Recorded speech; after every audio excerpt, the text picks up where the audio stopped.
Warning, the following video contains spoilers for Steven Universe the movie. Proceed at your own risk. You should go watch the movie. It's on demand right now for free. I'll wait. You watched it? Good. And now, our feature presentation. Hello everyone, welcome back to Dragon Ball Z Team Training Nuzlocke, episode 31. And today, if you missed the little spoiler warning at the beginning, is a special episode because while I am going to be grinding, I'm also going to be viewing Steven Universe the movie. Hooray!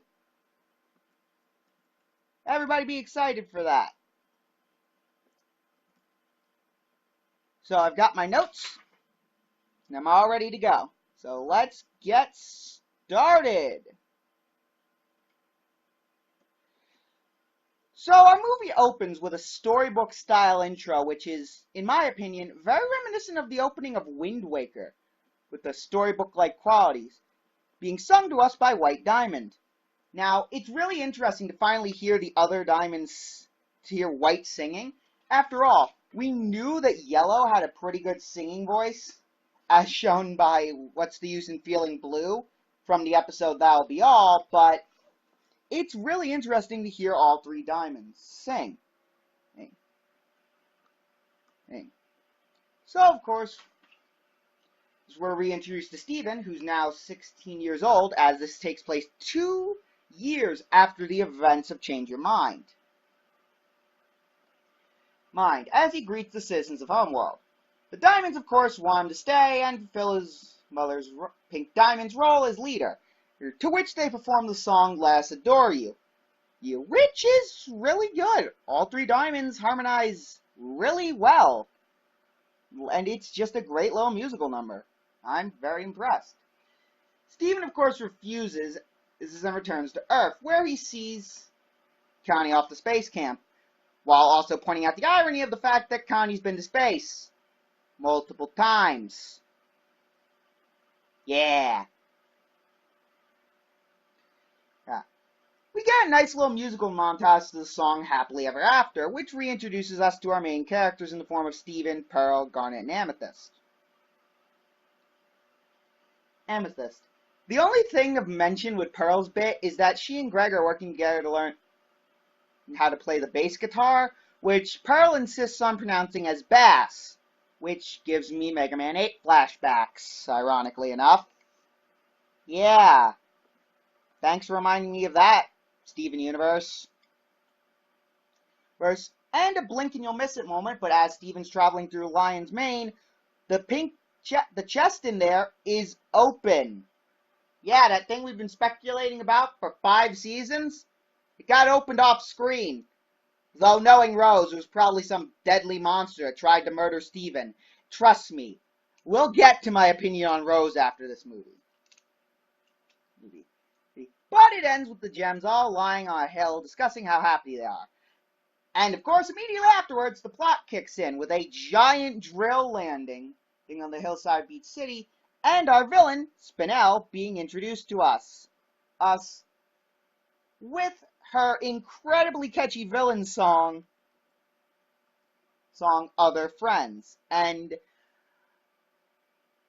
this song is incredible. Like, absolutely fantastical. Cool. It really gives me one of those old Disney villain song vibes.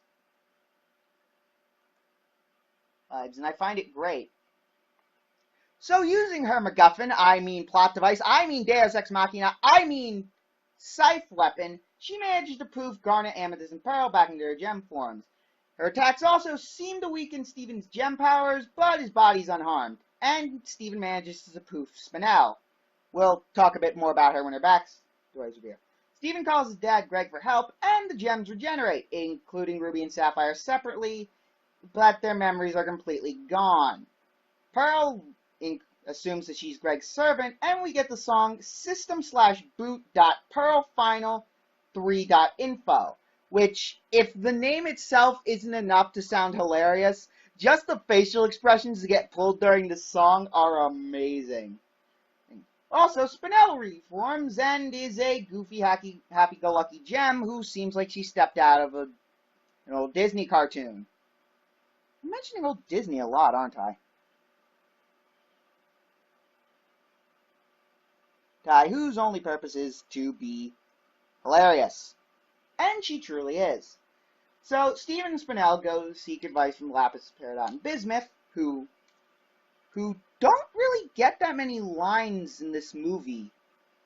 And you'd think it's a musical, but they only get one musical number, Who We Are. As they encourage Stephen not to give up. Bismuth identifies Spinel's weapon as a rejuvenator, a device that resets the mind of a gem back to when it was first created. Much like a factory reset on a computer. Are gems computers? I don't know. We'll let the rest of the internet figure that out. Rejuvenated Spinel compares the situation to a puzzle, suggesting they find the gem's missing pieces to restore their memories. Stephen, of course, attempts to reenact Ruby and Sapphire's first fusion, which takes an interesting plot twist, as in this case, it's Sapphire who saves Ruby's life instead of the other way around. Leading us into Garnet's personal song, Isn't It Love? And yeah, I'm just going to say it now. Almost every song Garnet gets in this show tends to be great, and this one's no exception. But, catchy musical number aside, it's still not enough to jog her memory, unfortunately.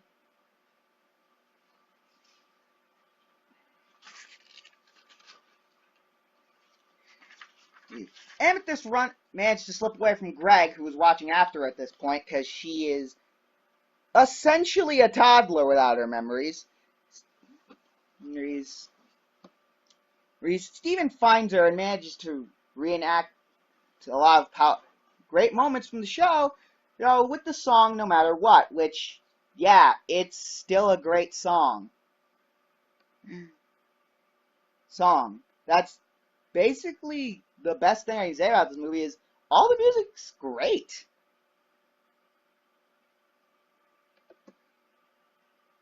After which, Peridot discovers that the drill is injecting a chemical that will kill all life on Earth. Also, her robonoids also have Kamina glasses now, and that is the greatest thing in history.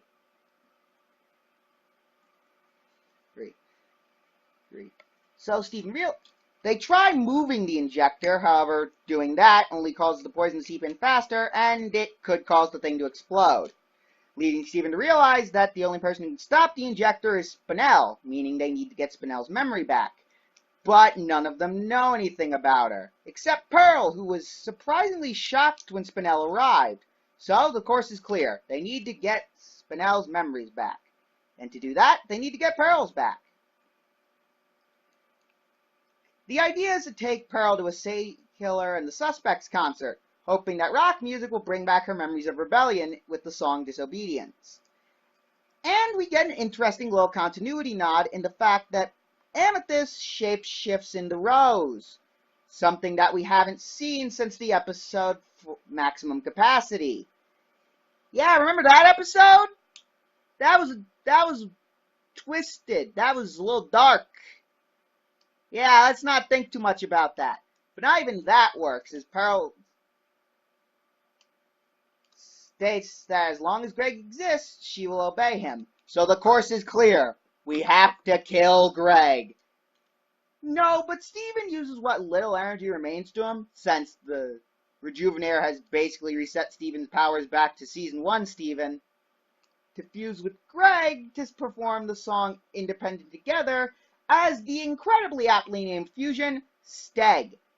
And quite frankly, this blew my mind when I saw it.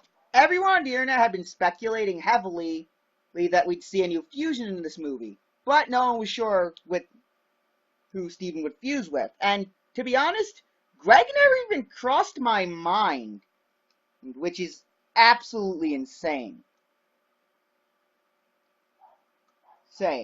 Pearl recovers her memory and fuses with Amethyst to form Opal, who actually gets to speak for the first time since her intro episode. Which, I think I have to bring up the interesting little tidbit of that Stag and Opal's voice actors are in a band together in real life. Wow, that's pretty interesting. Thing. With Pearl's memories recovered, she tells Steven that Spinel was once Pink Diamond's playmate, and Spinel is suddenly overcome with sadness and flees. Steven then sends Lion to find Connie, and finds Spinel crying at his house. She takes Steven to a desolate garden in space and reveals her all-too-tragic backstory. She was Pink Diamond's playmate until the other Diamonds gave Pink her own colony. Pink told Spinel to wait for her and left her alone for 6,000 years until she learned of Pink Diamond's fate in the song Drift Away, which brings up an interesting bit of continuity. Back in the opening bit with Steven making his speech to Homeworld, we see a shot of Spinel in the garden, and this does confirm that she only found out about Pink being dead through Steven's transmission. Judging by the timing of the end of the transmission and Spinel's arrival, she had, 20 minutes to find a massive injector and a rejuvenator? Like, was that just lying around? Gem security is not great. I'm just going to throw that out there. There. And Steven responds with probably one of the best lines in the movie, "I can't believe Mom did that to you." Actually, I can totally believe it. Which, it's time to talk about Rose. She is the worst, and everything that happens in the show is her fault. Granted, there are 1 or 2 episodes where, yeah, maybe Steven does inevitably cause the problem, but almost everything in the show is Rose's fault. And this is the first time the show actually just straight up addresses it with not, "Oh, Rose didn't mean for this to happen." No, she's just a horrible person. The only good things about her is that she didn't want to commit planetary genocide, which ironically has caused hundreds of other characters to try to commit planetary genocide. Good job! Clap, clap, clap! But Steven says he'll never abandon her and performs the song Found, which is another great one. And Spinel regains her memories. Steven takes her back to Beach City to turn off the drill, but Steven then shifts his attention back to everyone else, and she accuses Steven of just using her and then abandoning her, or planning to wipe her memory again, because Steven drops the rejuvenator at the worst possible point. Ooh, yeah, that's not good. He breaks the rejuvenator in half. Spinel turns the drill back on and attacks Steven. He tries to explain the truth to her, even going as far as to snap the rejuvenator in half to show that he's sincere. But she's not having it. Thankfully, Garnet recovers her memory, and yeah, it's another Garnet song, True Kind of Love, which actually, technically, is a duet with Steven, and is really good. But with the injector spewing biopoison all over the place, Steven sends the gems to rescue the humans of Beach City while he confronts Spinel. And Steven finally realizes why his powers aren't coming back. His desire for an unchanging happily after, which has left him resistant to the very notion of growth and change, something that was Steven's defining character trait, which is really ironic. But he realizes he needs to re-experience that with the song Change. Embracing this fact, he regains his powers and bows Spinel. Their fight destroys the drill, causing the explosion that was foreshadowed earlier. But Spinel continues to attack before she realizes that hurting Steven will not make her feel better and relents. Yeah.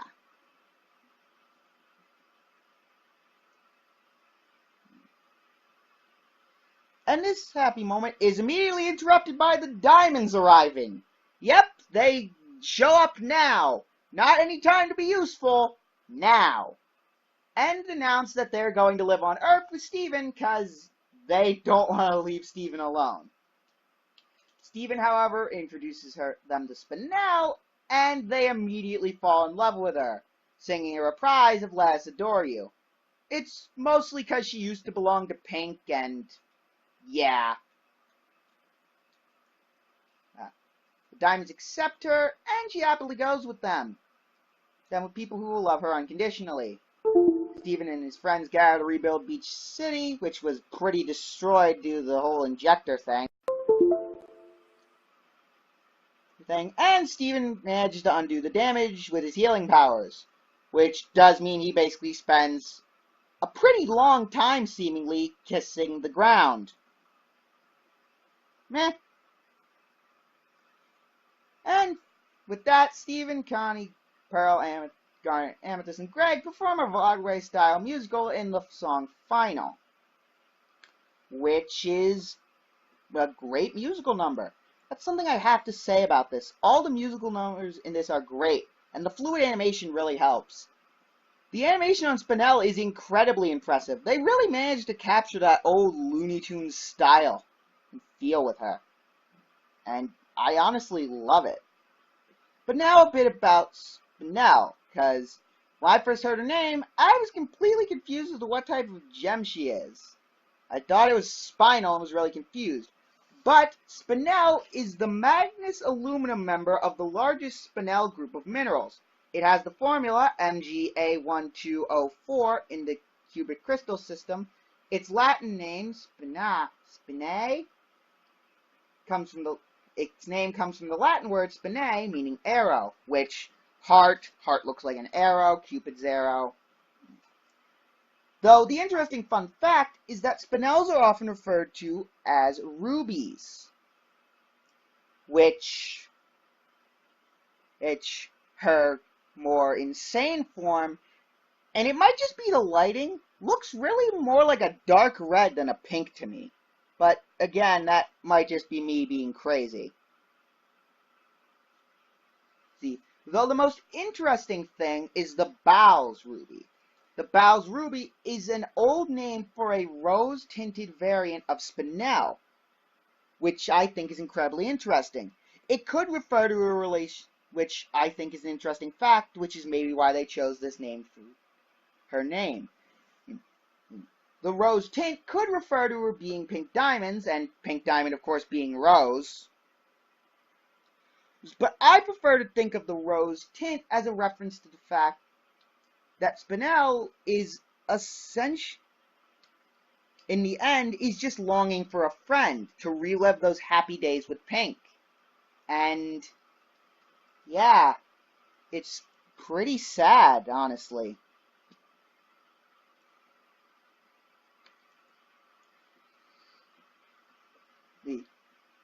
The dialogue in the movie when they're not singing tends to be great, though I feel like some characters should have gotten more speaking lines, or at least more musical numbers, as I think Bismuth appears in one musical number in the entire thing, and so does Lars, though he might have a speaking line at the Sadie Killer and the Suspects concert.